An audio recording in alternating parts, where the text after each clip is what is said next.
welcome to another episode of 3-Do-Who, the monthly Doctor Who podcast where we talk about all things Doctor Who. With me, as always, are my two favorite Time Lords, Mike and James. How are you both doing? Doing the things. Yay. And other witnesses, or No, it's no witnesses whatsoever. No, he's learned his lesson. I'm currently in a state of complete confusion, even more so than usual before anyone says anything. Wow, that's saying something for a Brit. Yeah. Months ago, and I mean months and months ago, I recorded something for a fan audio drama. Okay. And the trouble is, I've worked with a couple of people who do the fan audio dramas. Mm-hmm. And I know that one of them is releasing stuff this Christmas. Oh. And I can't remember if it's the one because when I saw the thing, I thought, I know I recorded my lines, but there was one particular bit I didn't record, and I'm thinking, oh God. So yeah. And yeah, this is the total confusion time for Doctor Who as well. Yeah. It is. So we are the 7th of December today, and the first Sunday for the next recording is the 4th of January. Mm-hmm. And that is 4 weeks away. Mm. And in 4 weeks, we're going to get through 5 episodes of a Doctor Who spin-off and have 2 weeks off. Yeah. Yeah, but we'll talk about that in a bit. Yes. Well, I mean, I have some good news for me. Oh, yeah. Oh, yes. Yes, I got married. So yay. Congratulations. Now it's official. Yeah, thank you. Thank you. Okay. I'll post a picture of the wedding somewhere around here. Mm-hmm. But yeah, so I've been sick, got married, had my birthday, all in one go in like the span of 1 week, and yeah, recovering a little bit. So I'm a little scratchy throated, but not too bad. Yeah, I'm kind of, by the way, fighting off end of termitis, so kind of I'm a bit thingied myself as well. Yeah. All righty. What the heck is termitis? End of termitis. Oh, okay. As in, it's the school holidays coming up and my body is crapped out on me too early again. Gotcha. In other words, termites have crawled into his wooden head and started eating. Well, that's what I thought. I thought maybe he starved was just to death in my brain. Finally got rid of the termites in his house. It's like, oh, good for you. Should we get on to some news before we get? Let's get before we get too far off the rails. Yes. So, the classic adventure of the Sea Devils returns to screens in December. As we're recording this episode, a re-edited version of the classic Doctor Who adventure, The Sea Devils, is headed back to iPlayer and BBC for yeah, I forgot to put 4 in before 4. But it's headed back to BBC 4 on the 7th of December. The new 90-minute blockbuster special condenses the 6-part adventure into a feature-length experience with updated sound and enhanced score, which is also featured in The War Between Land and Sea. It stars John Pertwee as the Third Doctor, Katie Manning as Jo Grant, and Roger Delgado as the Master. So The War Between Land and Sea, and suddenly it's here, and then it'll be gone by the next episode. So all 5 episodes of The War Between Land and Sea are being shown over just 3 Sundays in December. 7th December sees the first 2 being shown. 14th gives us episodes 3, 4, and the final airs on the 21st. Suggestions of Torchwood tie-ins, main characters being killed off, and final post-credit scenes have all come from those involved in the production. And those who've seen the previews have given it some good reviews so far. Let's just see if this time next month we're welcoming our new reptilian overlords. And in Blu-ray news, as if the Sea Devils omnibus wasn't enough to tie in, the next Blu-ray box set has announced as season 21, which features the Solarians and Sea Devils. And if you've ever seen Warriors of the Deep and been less impressed by the Micra? Mirka. Okay. Mirka. Yeah. I forgot. Anyways, Mirka, fear not. They've done impossible and given the monster a makeover as part of the new special effects for the story, with others in the box being given a tidy up too. And finally, don't believe all you see online. A large number of AI-generated photos claiming to be behind-the-scenes shots from next year's Christmas special have been doing the rounds on social media. As convincing as they look, remember that it's not being broadcast until December 2026, and not even RTD leaks that early. Or does he? Depends on where he leaks from. Right. Yeah. And say the War Between Land and Sea and Sea Devils and stuff to start off with. Yeah. Talk about taking everyone by surprise. I mean, it wasn't even due to be shown till next year. Right. Disney Plus are not streaming it till next year. Yeah. And yeah, BBC putting all 5 episodes out over the course of 3 Sundays. Yeah, It's a thing. It's a thing, yeah. To the extent that I don't, because the latest issue of DWM has just come out, and I've not read it yet. But I don't think when the previous one, the November issue, came out, I don't think it had even been announced in time. So from memory, there's been very little kind of, DWM promo for this. There's been TV spots and promo images galore. Sea Devils, it's been on iPlayer since this morning. It is being broadcast on BBC4 as we speak. I'm torn. It's really weird because this isn't even the first time we've had an omnibus version of the Sea Devils. Yeah. Yeah. On the Blu-ray box of season 9, there is already a 90-minute omnibus of the Sea Devils. And this is now a different 90-minute edit of the Sea Devils. It's been done by the same editor who did the War Games Redux and the Daleks in colour type stuff. But there's no new special effects or anything. It's just the omnibus and some new music and a couple of tiny little bits tweaked and adjusted to tie in, apparently, with the War Between Land and Sea. Yes. Most notably, apparently, the score. Yeah, and I'm really torn because if you've never heard the score of the original version of the soundtrack of the original score of the Sea Devils, imagine the bastard love child of a 14K4 modem and a kazoo. And yeah, charming. That pretty much sums. A lot of the score is still intact, so a lot of it will be there. But yes, it's a very strange kind of thing to have done. And again, it's kind of like, something that I didn't put in the news is it is not the only Doctor Who content on the BBC this Christmas. Oh. Yeah. And again, in a really unusual move, one of the kind of main special features from one of this year's Blu-rays is actually being shown on BBC4 along with an episode that hasn't been repeated since it was first shown. It's out on DVD, but never actually been repeated. Right. And it's basically a tribute to the director. And yeah, so along with Silurians and Sea Devils, this Christmas you can also catch episode 1 of The Ice Warriors. It's going to be interesting to see if they've tidied it up at all.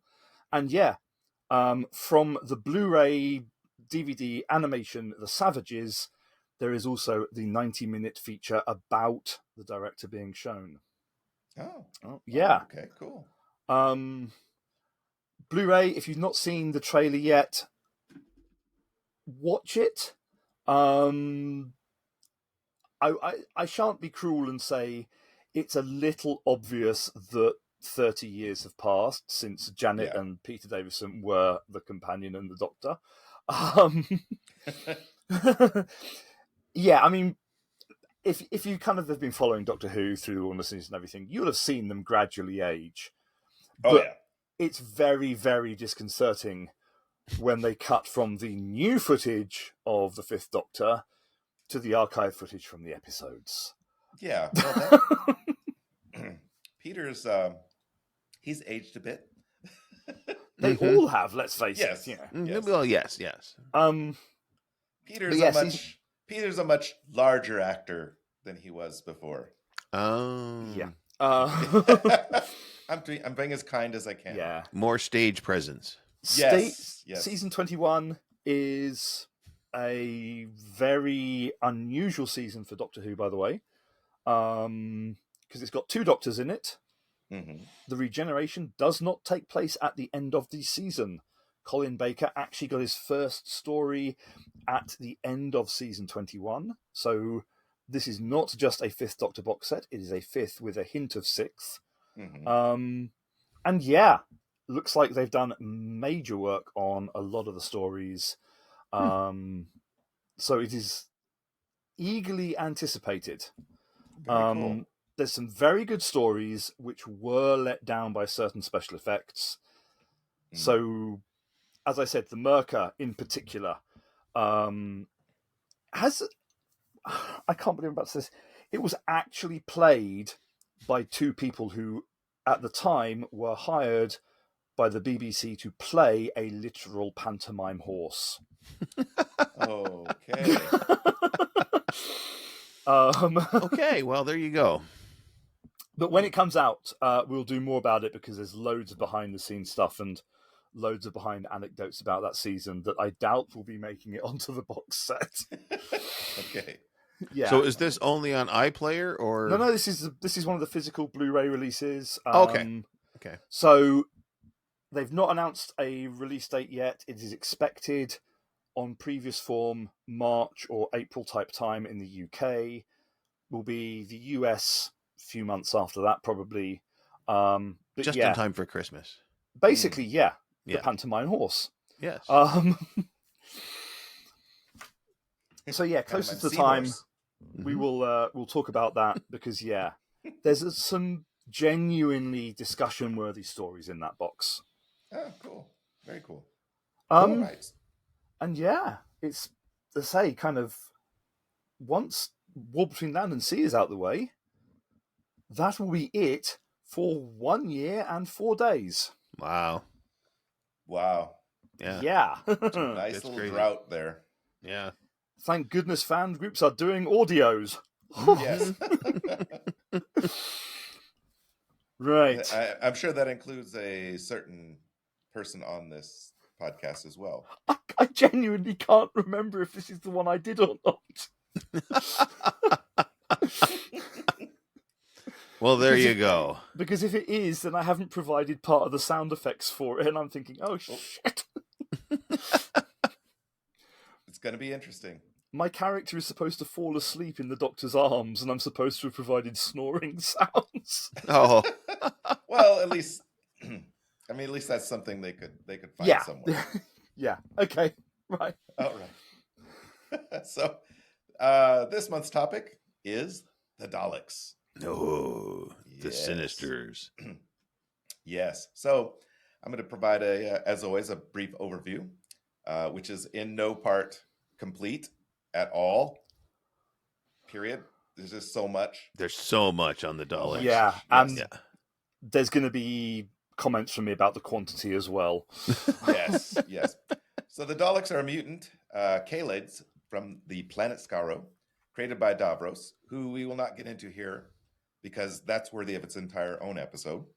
Or more. And then some. Yeah, Yes. and then some. Daleks are encased what is essentially a mini tank / life support system built of polycarbide and Dalekanium. The Dalek relies on their armor for protection against viruses and environmental contaminants.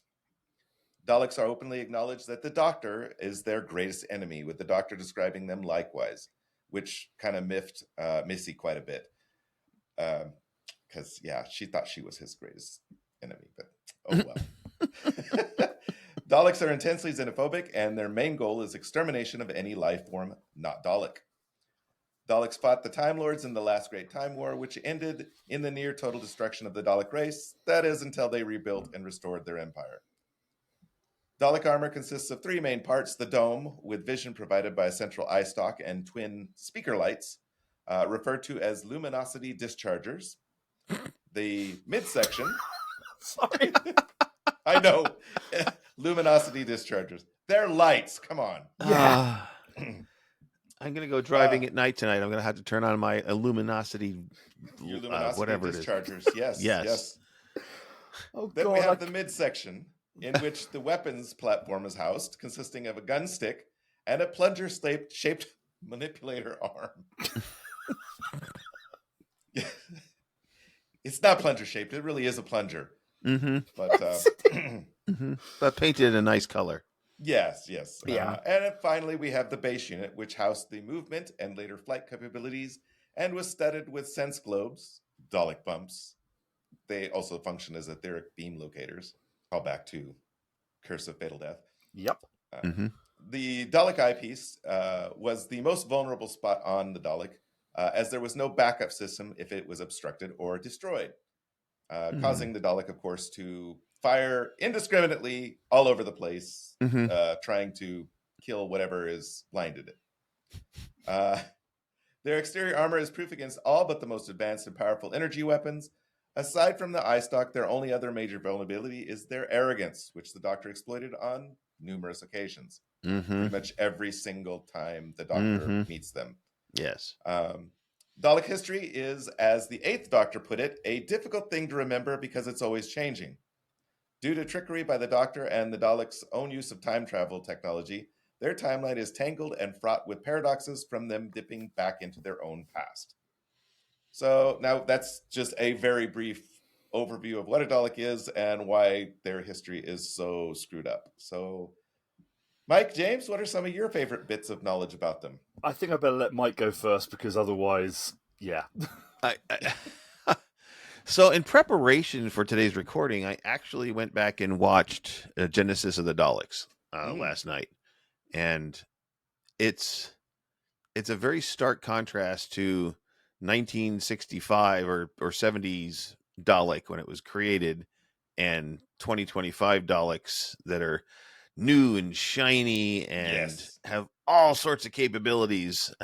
When Davros first made that Mark III transportation device, it was very crude, and I thought it was hilarious. Some of the special effects, the actor playing Davros, coming into the room, you could tell he was just on a wheeled office chair with that around him, and you could see the bumping as he was moving his feet to make it move.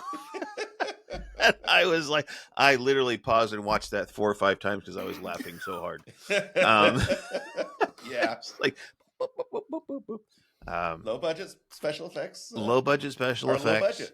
Low budget. But I have to say, part of the problem with the Daleks, or the problem that is the Dalek, is, like you said, they keep dipping they're into their own time stream and changing everything up. So you never know. I mean, how many times have they been defeated? And there's Every always time. And there's always one that for some reason has all the collective knowledge that he's able to rebuild. And how do they rebuild a society when they have a plunger and a gun to manipulate things? I mean, I will get onto that. Okay. I have some genuinely terrifying knowledge about that. Okay. And I also love the fact that now they can fly and hover, and stairs are no longer an obstacle. But back then, things were all ramped instead of stairs. So, no, you're shaking your head. Ooh, no, again, loads of misconceptions. I mean, only what I've seen. I don't delve into the deep the deep dark web when it comes to the Daleks and all other kind of stuff. So, are they the? Yeah, I'd say they're. I don't know that they're the greatest enemy of the Doctor, because he seems to be able to defeat them relatively simply with simple logic. Yeah, just by sheer numbers alone, yes, but I would contend, that the Cybermen are more his mortal enemy than the Daleks, because he can reason with the Daleks and make them confused and spin around, whereas you can't do that with this. He can't do that with a Cyberman.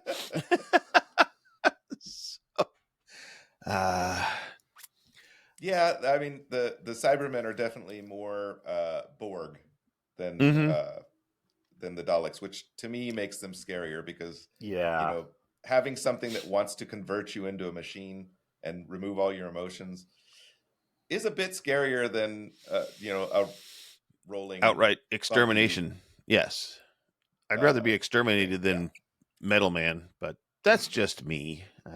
Yeah. Yeah. And there you go. I mean, I could go off and on about all my different things that I like and dislike about the Daleks, but that's for another time.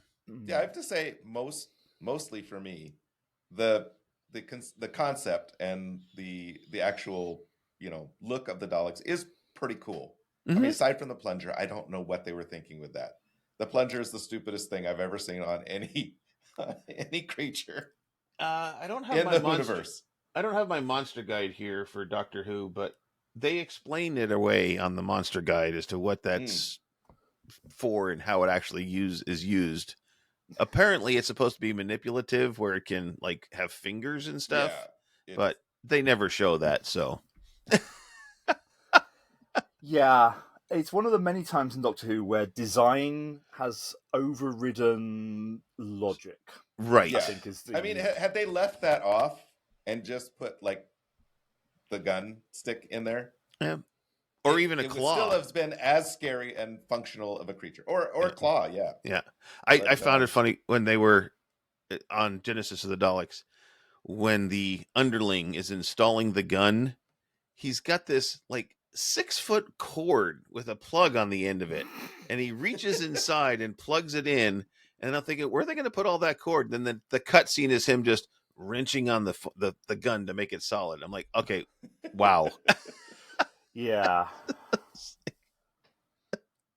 And it was just a regular extension cord, like it was orange, even just like you see on a construction site, At least it wasn't USB. right? right. Or if Could it you was, imagine? talk about your No. Oh, turn it around. Turn it around. Yeah. Yeah. Yeah. Every And time don't put you your plug it USB in and in an Ethernet port; it doesn't work. All right. Are we ready for some genuinely horrifying revelations? Oh, please! Oh yes. Right. Yes. That's why we have you around. Yeah. Quick plug for my own channel. The expanded version of this first bit is a 25-minute video on my YouTube channel. Because down there. Yeah. It's been knocking around for decades, but no one ever really talks about it. Was the original version of the Daleks. Okay. Because in 1963, when the Daleks first appeared, of course, being a TV script, it had gone through many drafts. Of course. And in the original version, the Daleks were not the baddies. Oh. Yeah. The Thralls were? I'm not going to reveal it just yet. Okay. All right. But basically, yeah. Terry Nation submitted a 23 or 27 page document, the synopsis of the story, and say that has been knocking around fandom since the mid 80s at least. And it really does offer up a few genuinely weird bits. The Daleks in that version, some point in their history, had food shops on Skaro. Oh. Okay. Yeah, yeah. There is the real feeling that Terry Nation wanted to emphasize the fact that they had originally been, I won't say regular people or whatever, but they hadn't, and it was war that had mutated them, but they were still surrounded by remnants of their previous civilization, like shops and stuff like that. And really, that starts, when you start to kind of fill in things like that, you realize that actually, yeah, the original version of the Daleks, pre-Genesis, probably they built that city when they realized they were mutating, when they realized what was going on. And so they kind of, built it around what they thought they were going to mutate into and everything. And yeah, there is a very different ending to that first story. It wouldn't prevent the Daleks coming back as baddies, but they are not actually the baddies that we know and hate and love to hate in that original version. a mixture of budgetary constraints and input from the BBC changed the ending to the version that we got, so that the Daleks were categorically the bad guys. Okay, Right.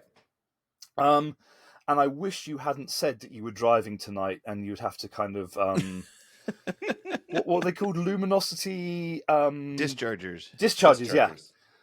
Because when they were building the Dalek props, they realised that they had no way of telling which one was speaking, so they drilled 2 holes in the head, and those are Morris Minor indicator lights in the original version of the Daleks. They are literally car lights. God.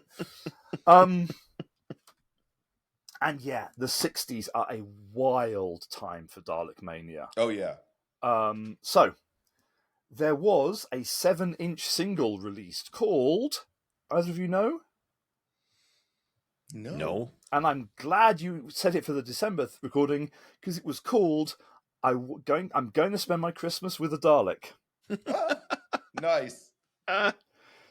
Including lines along, so I'm going to spend my Christmas with a Dalek and kiss him underneath the mistletoe. And if he's very nice, I'll feed him sugar spice and hang a big red stocking from his big red toe. Okay.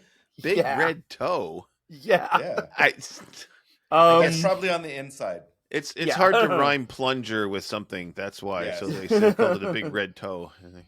Right. Okay. The Daleks even conquered the London stage before Doctor Who itself did. There have been various. I'd heard about this. There have been various Doctor Who stage shows over the years, but the very first one was called Curse of the Daleks, and it was Doctorless. So again, it's a very interesting take on Daleks and why they are bad and everything like that. And Big Finish is going to get mentioned a lot, by the way, and I'm not being paid on commission or anything. But Big if Finish. they want to sponsor us, we'd be happy to. Absolutely.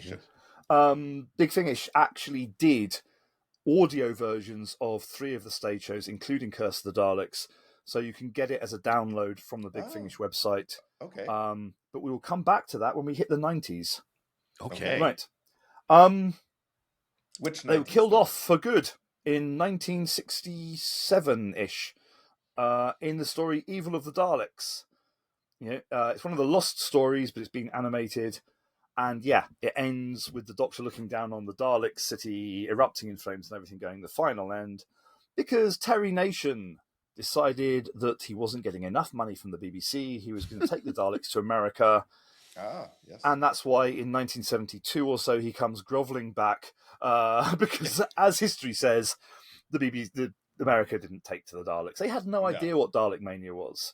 I don't even think the 2 Doctor Who movies had made it over there by then.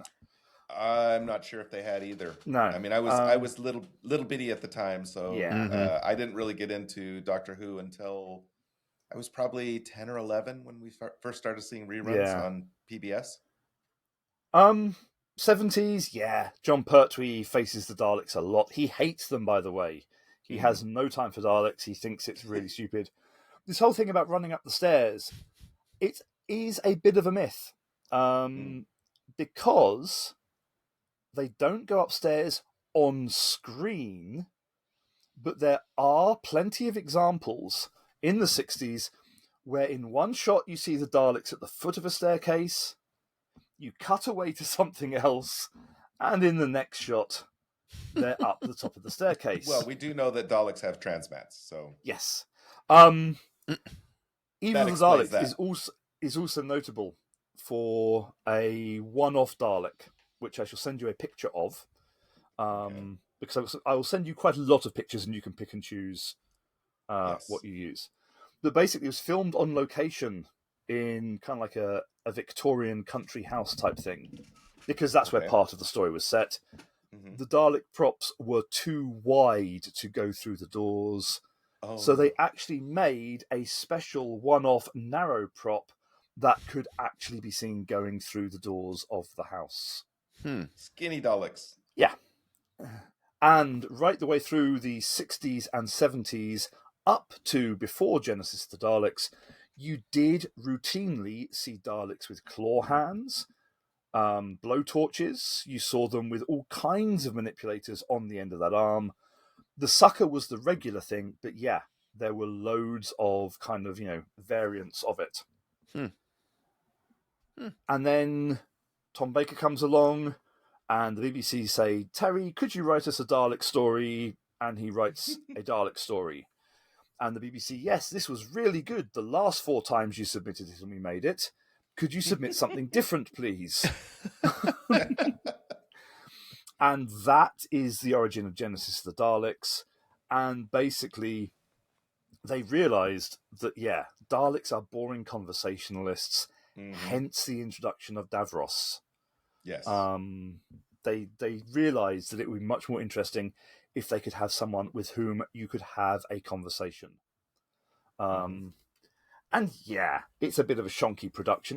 It's the mid-70s. BBC does not have the budget. The budgetary calculation at the BBC doesn't take into account content. In the 1970s, if you were a drama production, you had X amount of budget per minute. Really? Z-Cars, a police drama set in a bog-standard police station, had the same budget as Doctor Who that was changing its sets, monsters, special effects, and everything every few weeks. Yes. It's a difficult time for the BBC. It's a very, very strange environment. Again, across the BBC, some of the stories you hear about, what was going on. The reason, I know it's not technically Dalek, but apparently it would have featured a Dalek. The reason that Sharda was not made is because there was a strike on at the BBC over a prop from a children's television programme. Oh. Wow. Basically, there was a big cartoon-like clock thing on a kids' show called Play School. And basically, the BBC went on strike because the wrong people moved the clock from one side of the studio to the other. Oh. Don't do that. There's people. We have people for that. That's what that's what the people are for. Yeah. And if you think Davros wobbling to and fro is bad, in at least 2 other stories, you can see the Daleks physically swaying from side to side because they're not even rolling along on wheels. They are being walked by their operators. I can't imagine how heavy that was. They were special lightweight versions for location work. Yeah. Okay. Davros, great idea. But can we ditch him, please? Because basically he dominates the Daleks. The problem is that between Genesis of the Daleks and Destiny of the Daleks, Davros's mask is basically thrown into a dumpster and has to be rescued so it can be reused in Destiny. Wow. And it's not even the same actor playing Davros in Destiny, therefore the mask doesn't even fit properly. Right, Jeez. Yeah. God. The 80s, season 21, by the way, has got a really interesting Dalek story. That is interesting in the widest sense of the definition, called Resurrection of the Daleks. If you want to know what Davros ejaculating would look like, you get a fairly good idea of it at the end of Resurrection of the Daleks. Ew. Yeah. Revelation of the Daleks was supposed to feature flying Daleks. The effect did not work on location, but Davros is seen to hover down a flight of steps in the 80s in Revelation of the Daleks. And then everything goes quiet, and then suddenly they're back in season 25 for Remembrance of the Daleks. And Remembrance of the Daleks features a Dalek Emperor that harks back to the 60s, but not the TV version, the comic strip version. Ah. Because before Davros came along, in the 60s, there was a really long-running, and I mean long-running, comic strip separate from the Doctor Who comic strip about the history of the Daleks. Okay? It has come out various times over the years. DWM, I think, have published it 3 times. I would have to check my archives, but yeah. And there are copies of it floating around, but you can buy a really nice cleaned up version of it from Panini, who do the Doctor Who magazine. And it is a brilliant anthology of all the comic strips. And yeah, you look at it, the Daleks have got a very distinct style in it. They've got loads of other bits and pieces. There are different types of Dalek. There's hierarchies of Dalek. There's all kinds of things, you know. So yeah, Daleks on TV have always been a bit shonky in the classic era, but the comic strips, especially in the 60s, are beautiful. Okay. And then Doctor Who comes to an end. And that's theoretically it. No. Before Doctor Who ends, does the name Nicholas Briggs mean anything to either of you? Yes, I've heard that name a few times. And the context you've heard him as what? Wasn't he a writer? Or He's the voice of the Daleks in the classic series. Oh, okay, yes. And he has written somewhere up there. There is Nicholas Briggs penned books about the Daleks and stuff. Okay. But that's where, yeah, going back to fan audio dramas. See, I might have actually dropped that in at the start to lay seeds for this. Fan audio dramas have got their origins in the mid to late 80s when a group called the Audio Visuals starts up. Okay. For all bar one of their releases, Nicholas Briggs plays the Doctor. Oh. And even though they allegedly don't actually bother paying any copyright money or whatever, you know, they do release a whole load of stories in the audio visuals range featuring the Daleks, some of which have been remade as official Big Finish ones, because Nick Briggs and co. basically then went from audio visuals to setting up Big Finish. There have been ideas from the audio visual Dalek stories used in the 90s comic strips. And then the books come along, the Virgin New Adventures, and Terry Nation says, you ain't using the Daleks. So they get around them by mentioning the Daleks a lot, mentioning the Dalek Wars. Bernice Summerfield, who I've mentioned many times, thinks she lost her father in the Dalek Wars. You know, no Daleks are ever featured, but they're mentioned. Yeah. And yep, the Paul McGann movie opens with Daleks on helium. No one knows why those voices were so shit. Yeah, it's really weird.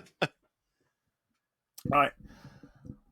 BBC take over the 8th Doctor Adventures, the follow-on from the Virgin New Adventures, and they do publish 2 books of 8th Doctor versus the Daleks. You got War of the Daleks and Legacy of the Daleks. War of the Daleks has got a reputation amongst fandom of being a book. Square, rectangularish with paper. And it features Davros. It features all kinds of things. It's a little bit fan wanky. Legacy of the Daleks takes place in the middle of a story arc, but acts as a standalone release in that arc. Basically, the Doctor is separated from his regular travelling companion, so he teams up with any ideas? A Dalek. No, Susan. Oh, Susan. Yep. So basically, he picks up a journey with an older Susan, and again, it's not the world's greatest book, but it's not. I don't think it's as bad as people say. Okay. And then the BBC come up with a really big, complicated story arc for the 8th Doctor, and it's supposed to culminate in the baddies being revealed as the Daleks who've been manipulating everything, and Terry Nation's agents say, "No, you're not doing that. We've written most of the feed-up books to it. Yeah, he's not doing it." So basically, there is this big arc that collapses into kind of like, what the fuck are we going to do now? Jesus. Yeah. Round about this time, though, and I don't even know if these are knocking around on YouTube. If they are, or if you can get hold of them, do so. A group called Altered Vistas. Okay. Again, it's a fan production. But sometimes fan productions, you look at it and you go, flipping heck. What they've done is they've taken the Dalek Chronicles, the comic strips from the 60s, and made them into 3D movies. Oh, cool. They start off pretty basic, because computing power back then for fan movies was not great. By the end, they are full motion, full everything. Wow. Okay. And they even make a full-blown hour-long animation of one of the 8th Doctor comic strips called Children of the Revolution, which features the Daleks. Mm-hmm. It is beautiful. It's a brilliant comic strip, and this animation that has been done is just like, you did that for free? You did that in your own spare time? Yeah. And yeah, they did fall foul, though, to Big Finish.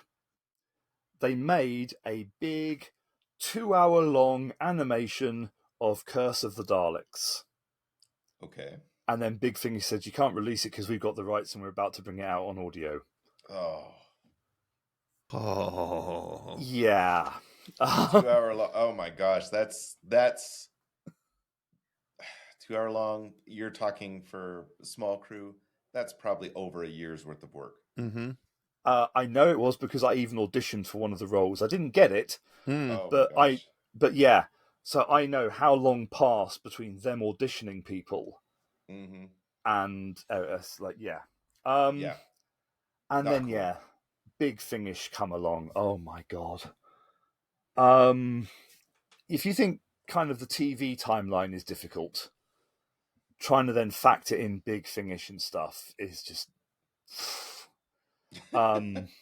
It was bad enough before the TV series came back. Mm-hmm. And then the TV series came back and they started releasing various strands of Time War dramas. Mm-hmm. And yeah, there's just so much Big Finish Dalek stuff. There's even a 4-season Dalek Empire set of audios, which doesn't even feature the Doctor. Mm. Again, done in the spirit of Curse of the Daleks and the Dalek comic strips and stuff. And yeah. The sad thing is, for the 60s Dalek stories, so what have we got? The Daleks, that exists, the Chase, that exists, but then we get to Dalek Master Plan, 13 episodes if you include its prelude episode, Mission to the Unknown. Only 3 episodes of that are known to exist. End the Daleks bit with, believe it or not, this is a fan production.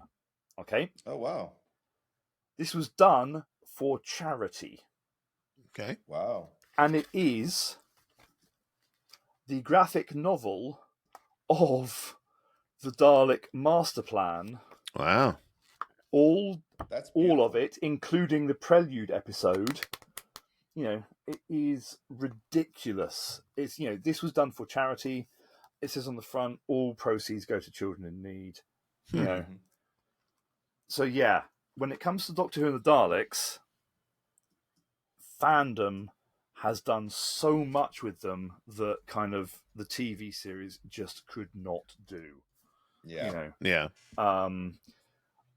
Yeah, the new series keeps using. I wish they wouldn't. Yeah. It's kind of. But say, when you look at the expanded universe and you see what people wanted to do with the Daleks when they weren't constrained by budget, Mm-hmm. yeah, you can see why they were, so flexible, so loved. And hell, you could buy Dalek dressing up kits, Yeah. complete with sink plungers. Yes. Well, I mean, Uh, as far as the new series using them, yeah, very few of those episodes have been even good. Like, I think the Fantastic Voyage, one where they Into the shrink Dalek. We literally watched that last night. That one, I liked that one. That one was kind of fun. I have issues with that, but my issues with that would take up a whole episode of Daleks there's a Part bunch 2. of issues, but don't be lasagna. don't be lasagna. That Doctor is obsessed with food, right? He is. Yes. Okay, we have some playlists. The playlists, by the way, are Yes. Dalek free. Thank fuck. Sort of. Okay. Right. I thought one of the playlists was going to be really easy and one of the playlists was going to be really difficult. But one of the playlists was really easy, just not the one I thought it was going to be. Right. Just flips, right? So, Mike, yes. your cat nurses turned out to be easier to bodge together a playlist than I thought. Really? Oh, wow. Yeah, Okay. I was dreading it. I was thinking, shit, how am I going to do this? And actually, I've got to thank you because it's highlighted something to me that I hadn't even kind of mentally taken in. Right. Really? Yeah. So we've got a few bits and pieces. I've cheated a little bit with one or two of them, Okay. but with reason. Okay. So cat nurses, they're in 2 of the episodes, and I genuinely was thinking, well, I know they've done one expanded universe thing, but So the one to start off with is an entire box set from Big Finish called Tales from New Earth. Okay. Oh, that's a horrible pun, but I love it. No, it's Tales. Still. But it's still a pun. Yeah. Still I a wish pun. they'd done it as Tales, Tales. Right. And basically, it picks up on the whole world building of the New Earth thing with all the highways, everything. They only did one box. It wasn't particularly well received. I think basically because in the 2 TV stories, there's only really one character that kind of links both. So trying to build a whole new world out of that was maybe a bit much. They managed it sort of with a couple of other of their boxes, but yeah. Tales from New Earth, tell you what, it's got some inventive stuff. There's some good relationship drama in there as well as the cat nurses and everything. It's been given away by Doctor Who magazine at least once, so it'll probably be on sale quite a lot. And I thought, yeah, okay. Right. What I meant to... I had these laying around, actually, from one of the other recordings. I don't think I ever brought them up. So along with Doctor Who magazine, along with TV action stuff in the 60s, Titan have been doing Doctor Who comics for a long time now. And, if you're a comic book person, you'll know that basically, you've got the kind of the main ongoing story. Although, with so many bloody doctors now, the ongoing story is... it's ongoing. Yeah. Not lacking for content, that's for sure. No. But actually, what this is just a random issue laying around. As I've read all the kind of the main strip and everything, but I keep forgetting that there is a backup comic strip in here. And at the back, basically, it's an ongoing story called Doctor Who: A Rose by Any Other Name. Okay. And it's basically set between seasons 2 and 3, when the Doctor is determined he does not want a companion. Okay. And so he's picked up a cat who he names Rose. Oh, jeez. Okay. And yeah, actually, the cat nuns turn up in a couple of the backup strips for that, which is, yeah, okay, you got a kind of a vaguely sentient cat as a companion. Of course, you're going to bring the bloody cat nurses in. Of course, yes. All I'll say is one line of dialogue is, "Would you two like a moment together?" And I'll let you work. Yeah. The other thing, okay, again, really topical. Over the years, there's been a history, as I've mentioned many times, of trying to get kids to read. Right. And it's been vaguely traditional that each year there has been some kind of anthology book put out, both in softback and also as audiobooks. And yeah, one of the ones is an anthology called The 12 Doctors of Christmas. Oh. Okay. And in it, there is a sixth Doctor and Mel story called Fairy Tale of New York. Okay. And again, it picks up on the idea of the whole new Earth and everything like that, with the cat nuns and everything. And then I was thinking, oh God, and I thought, well, actually, I can cheat a little bit. Okay. So I'm going to recommend, first of all, a classic TV series. And it's the one whose anniversary of the last episode was, I think it was yesterday. Okay. And it's a very significant one because not only was it the anniversary of the last episode of that story, as the story was survival, it's the anniversary of the end of classic Doctor Who. Oh, okay. And basically, it has an entire race of cat people in it. And genuinely, some fans think it looks... I love it.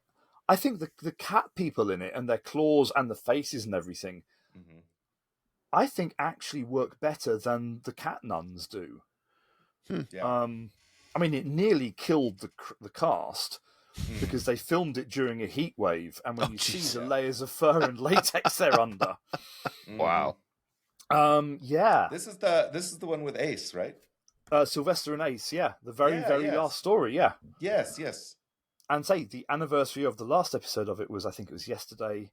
And yeah, so if you want to see kind of like a classic take on cat-like people, that's the one to go for. Yeah, that one was actually really good. I watched that one in preparation for the Ace episode. Yeah. And to be honest, I can actually vaguely see those cat people as being ancestors or whatever of the cat nuns and so on. Oh yeah, yeah. And although the artwork on this book does not make them look like it, I couldn't resist not recommending this because basically, when you have Doctor Who and Invasion of the Cat People, this is such a fun book. It's set in a gap in the TV series which really needs to be exploited more. Okay? Second Doctor, Ben and Polly. They are only on screen as that combination for 2 stories. Because at the end of the second story, Jamie joins the crew and all the dynamics change. And actually, yeah, it's really fun. There's a couple of others in that gap as well. Seeing the second Doctor just with Ben and Polly. Yes. The other reason, by the way, I really love this book, Gary Russell, very involved in audio visuals, in Doctor and everything. At the back of it, he even gives his dream cast list for the story. Very cool. Yeah. And it is actually written in 6 episodes. It's done as a TV series. So nice. if you want to see a TARDIS crew that you don't often get to see, you want a really different book, Invasion of the Cat People. Cool. Right. And then we get on to you, Eric. Sorry. No. I thought it would be easy. Yeah. You wanted historical characters, didn't you? And I was thinking, so in season 1, you've got Marco Polo. Yeah. Which a lot of people rave about. I used to use it to fall asleep to. Yeah. And then actually, after that, in the classic series, the Doctor doesn't really meet many historical characters. Yeah. Now that I've come to think about it, He you're mentions shitloads of them. right. But He's a bit of a name dropper. He's a name dropper, but you got King Richard the Lionheart in the Crusade, Mm-hmm. and then after that, it just kind of like fades out, Yeah. because they stopped doing historicals or pure historicals. They go to like what we now call pseudo historicals with science fiction and history, Mm-hmm. and of course, they don't then bring any real characters to those. They're all fictional creations, so they can kill them off or whatever. And yeah, it's just like, oh god, I forgot it was all name dropping and none of them are on screen. Mm-hmm. And then I thought, the wilderness years will be full of it, won't it? However, Fourth Doctor and Sarah Jane Okay. in a lovely book called Evolution, where he teams up not with Sherlock Holmes, but with Sir Arthur Conan Doyle. Oh, nice. Very cool. Yeah. It's a fantastic book. Again, it gets a very bad press because it's very early on in the wilderness years. People don't really know what they're kind of aiming for with these books. Mm-hmm. It's kind of like a Victorian Doctor Who meets the Avengers meets Sherlock Holmes kind of thing, Okay. with horrid genetic mutations in it. Okay. And yeah, it's strangely enough, it's written by John Peel, who also wrote War of the Daleks and Legacy of the Daleks. Okay. I much prefer this one though. It is really, yeah. It starts off, if there's any heterosexual people listening, A, what the fuck are you doing here? And B, Right. it starts off with Sarah Jane in the swimming pool. Okay. And it ends with Sarah Jane in the swimming pool, but I won't say why or with whom. Okay. And yeah, it's just, he does capture the brooding nastiness of the Fourth Doctor rather than the light-hearted, joking one. There's some very nasty bits involving mutants attacking people and devouring them. And yeah, it's actually, it's kind of like Seeds of Doom type Doctor, where you've got a very melancholy, pissed off Doctor, rather than season 17, all smiles, curls, and jokes. Mm-hmm. Right. Okay. So it turns out that basically this whole meeting historical characters is quite a modern thing. Okay. Yeah. Right. So I've chosen a few to recommend, recommending them for a variety of reasons, though. I'm going to start off with one which, again, I think I've mentioned a few times, the Marion Conspiracy. Mm-hmm. This was a very early big thingish. It's like the third or fourth one. Okay. Sixth Doctor, and it introduces Dr. Evelyn Smythe as the companion. Okay. It is 95% pure historical. Oh, cool. Yeah. There is a sci-fi gimmick to it, but I'm not going to say too much. Okay. It has got an absolute stonker of a third part cliffhanger. And it is possibly the perfect companion introduction story. Okay. Oh, nice. Evelyn, played by an actress called Maggie Smythe, who is sadly no longer with us. Evelyn was adored by fandom. Okay. And I mean adored. Everyone saying like, Colin's doing one. Is he doing one with Evelyn? Yeah. And yeah, if you want a companion that hits the ground running, not literally because she's old. She is not young, pert, blonde, and Yeah, as the normal. She is old, grey, and chocolate cake obsessed. Okay. Well, Yeah. me too. Yeah. Marion Conspiracy, genuinely cannot recommend it enough. I've then picked out.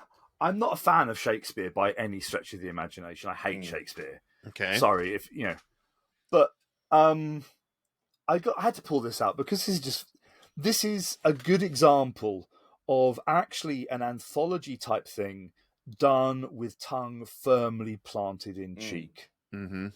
It's basically Doctor Who telling his adventures to Shakespeare. Oh, Okay, yeah. nice.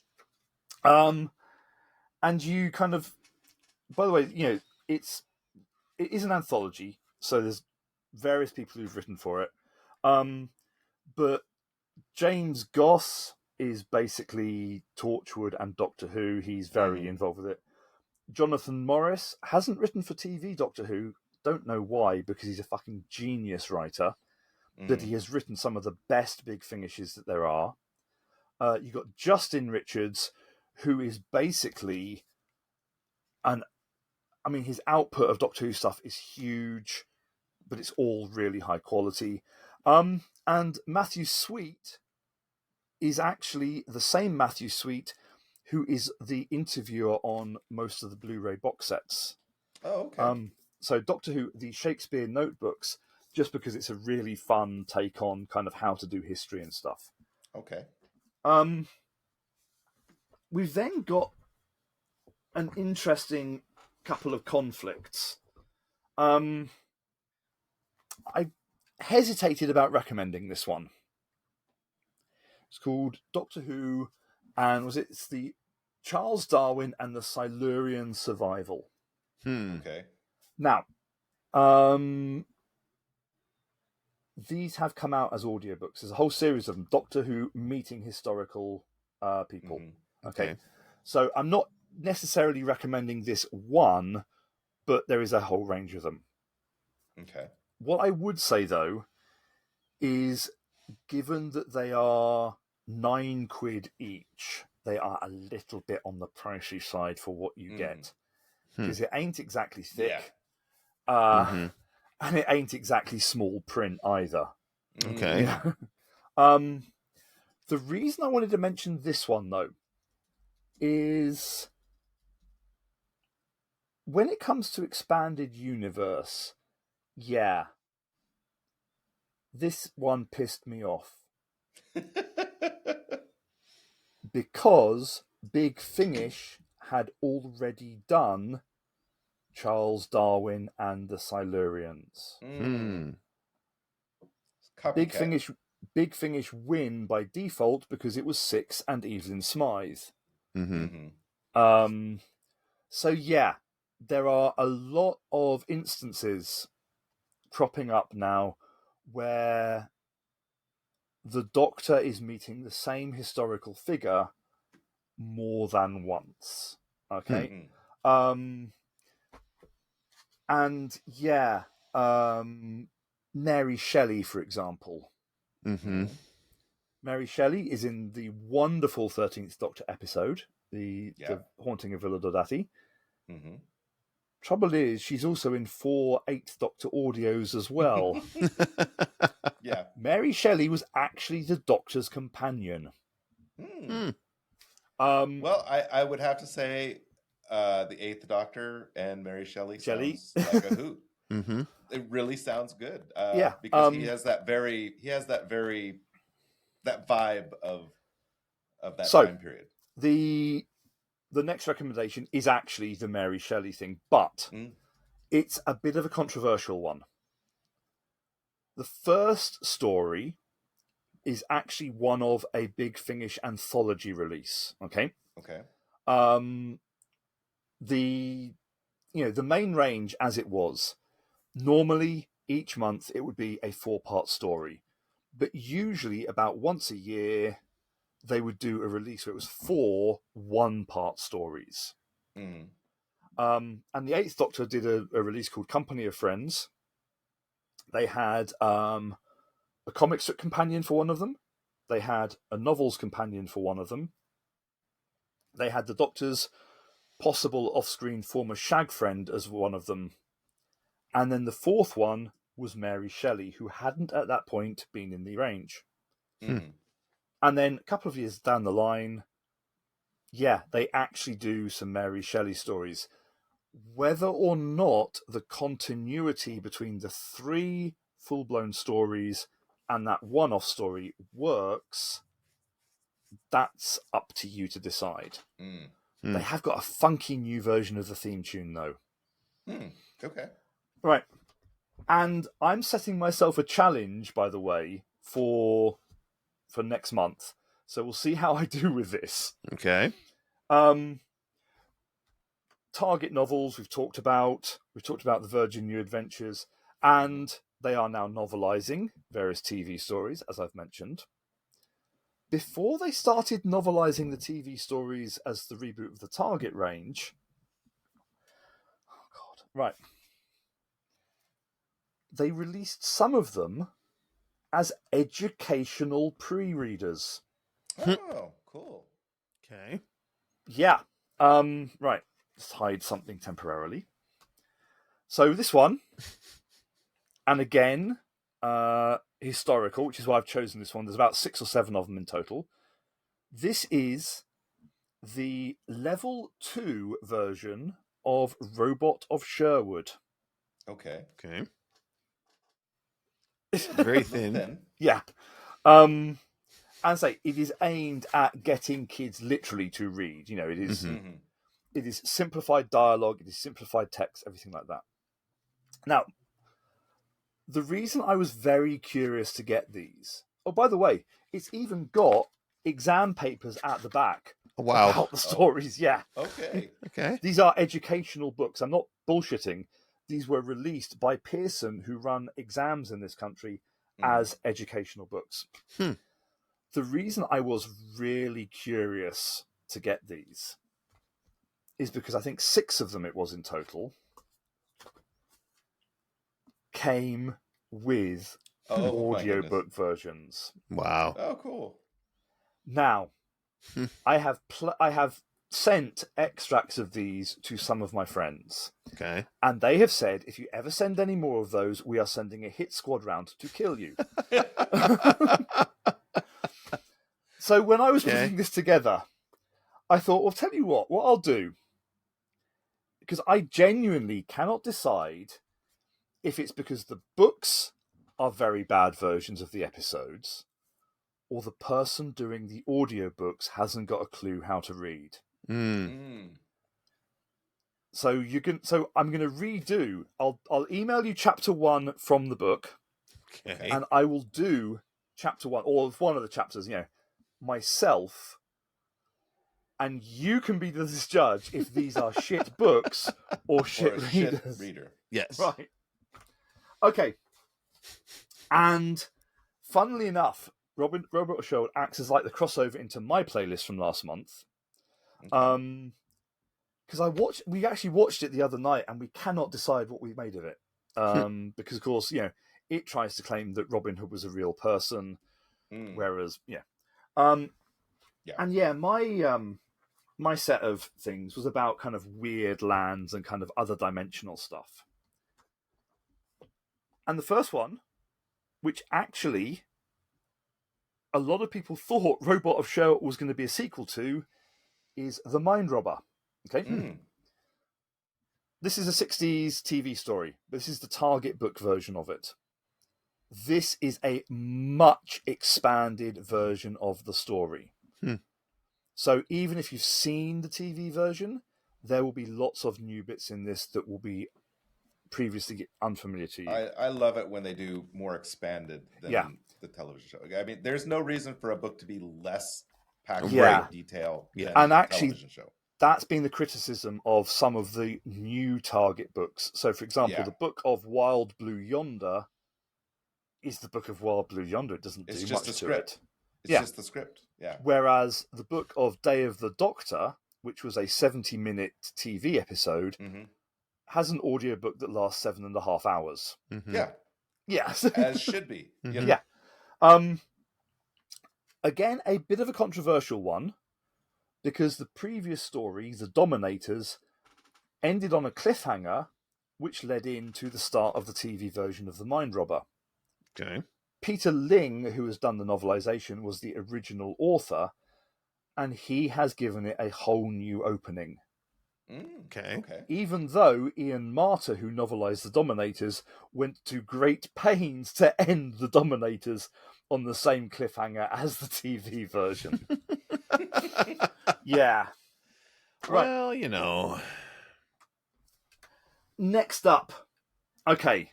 I couldn't not include comic strips. Oh. Yeah. And this is a very famous one. I think this is the second reprinting of the one I'm going to talk about.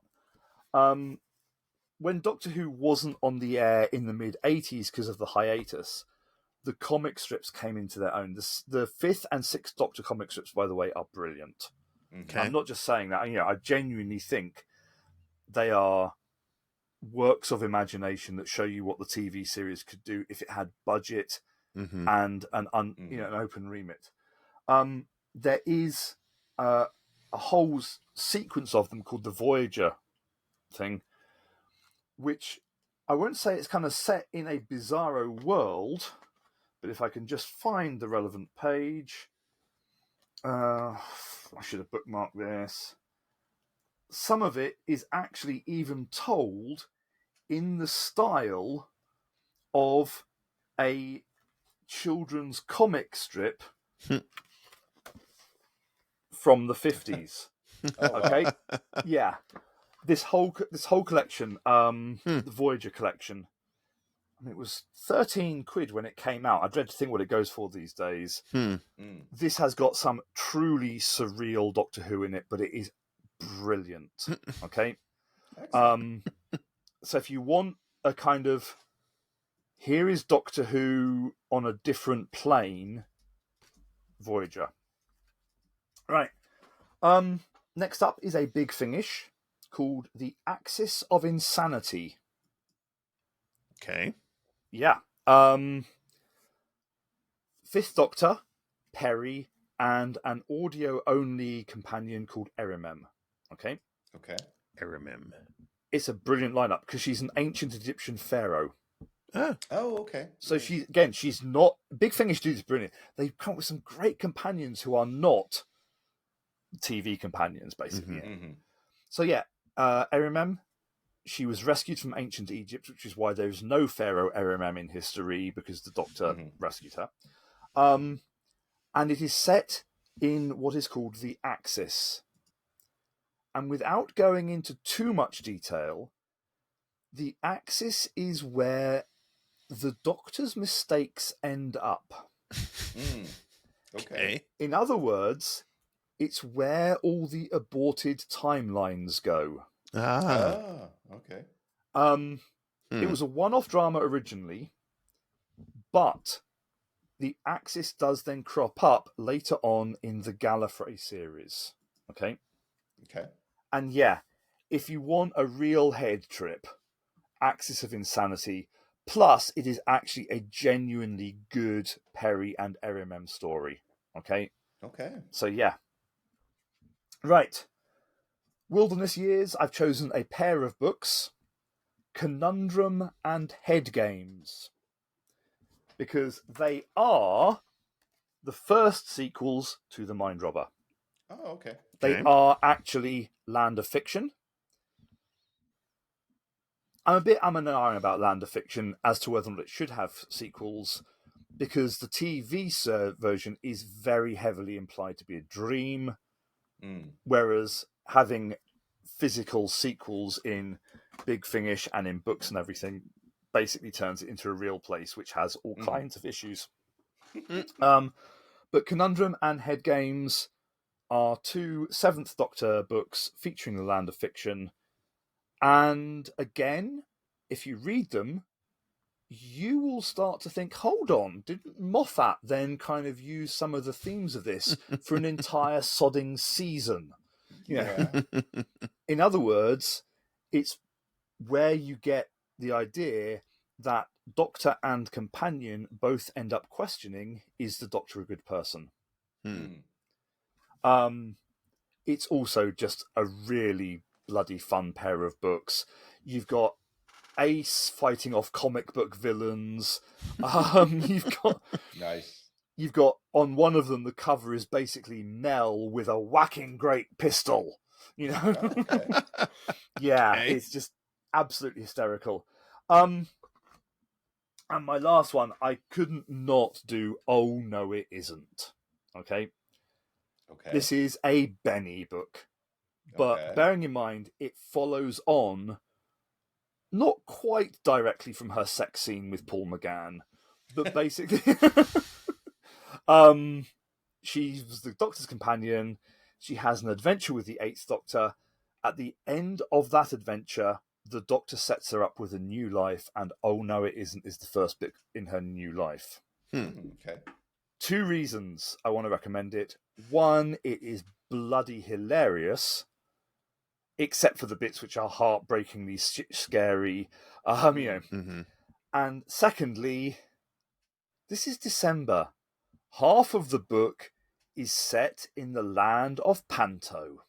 Okay. Yeah. And bloody hell, it is brilliant. Okay.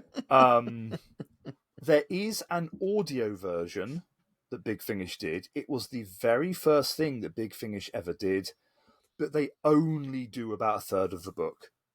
Oh no, it isn't. The full book actually makes sense, and it is brilliant. Cool. And when I did it as an audio book, I turned the page at one point and thought, oh shit, there's a musical number in it.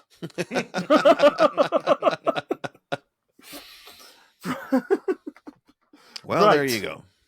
Okay. We need some playlists for next month. Right. Eric, you've told me that you've got a companion you want. Who do you want? Yes, the companion, the best companion, my Adric. favorite companion. No. Sarah? Yes. Right.